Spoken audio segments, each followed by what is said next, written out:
Check out this headline. As nurses strike, hospital CEOs pocket millions. Yeah. Thank you for that, Matthew, letting us know from the lever.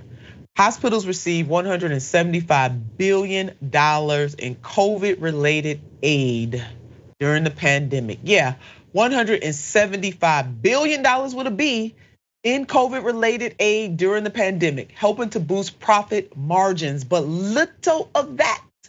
Let's bold it, underline it, put an exclamation point and a message in a bottle on a train. But little of that money trickled down to employees.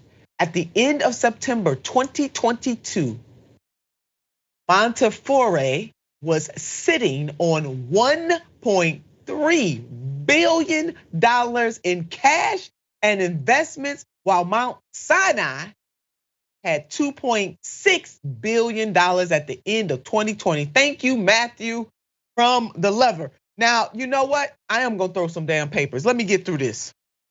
Let's put up this next, finish this out. Montefiore reported 199 million invested in, quote, limited partnerships, end quote, like hedge funds and private equity in 2020, according to tax filings reviewed by the lever. Mount Sinai reported 68 million in investments in Central America and the Caribbean.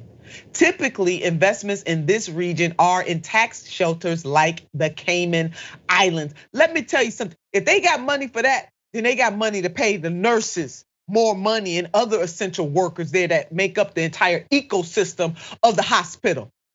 This is ridiculous, it is outrageous, it is immoral, it's untenable, and somebody going to hell.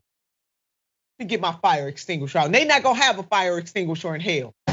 They need to go straight there. Don't pass go, don't collect $200, just go straight to hell. Treating our nurses this way.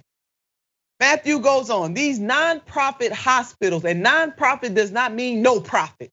I want you to know that. These nonprofit hospitals also boast huge executive salaries. Mount Sinai CEO Kenneth Davis, Mr. Davis, made $5.6 million in 2019, the last year for which complete tax records are available.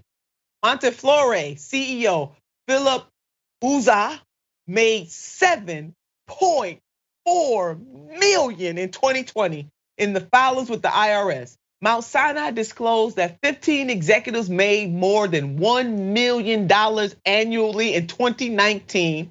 Montefiore disclosed 10 in 2020, with all making more than $1.5 million. You know what? Thank you, Lever. These people going straight to hell.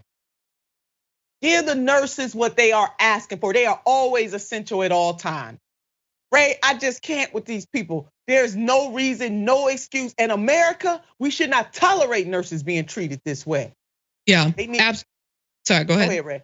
Yeah, I mean, you're absolutely right. I mean, jail's not enough. These executives need to go to hell because what they're doing is it's beyond criminal. It's inhumane, and the treatment of these nurses is truly horrifying. And I'll just say, I can't think of an industry that should be not based on a capitalist model, not profit driven, more than healthcare. And I think that about a lot of industries, but healthcare particularly. And we need only look to every other industrialized nation to know that this is not a system that works for the people. It doesn't work for the workers of these industries.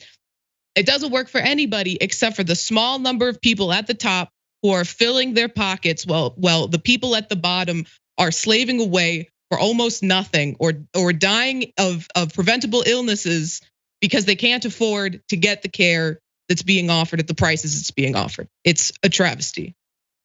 Ray, you said it. Amen to that. Stop commodifying healthcare or sick care in the United States of America. It is a public good like water.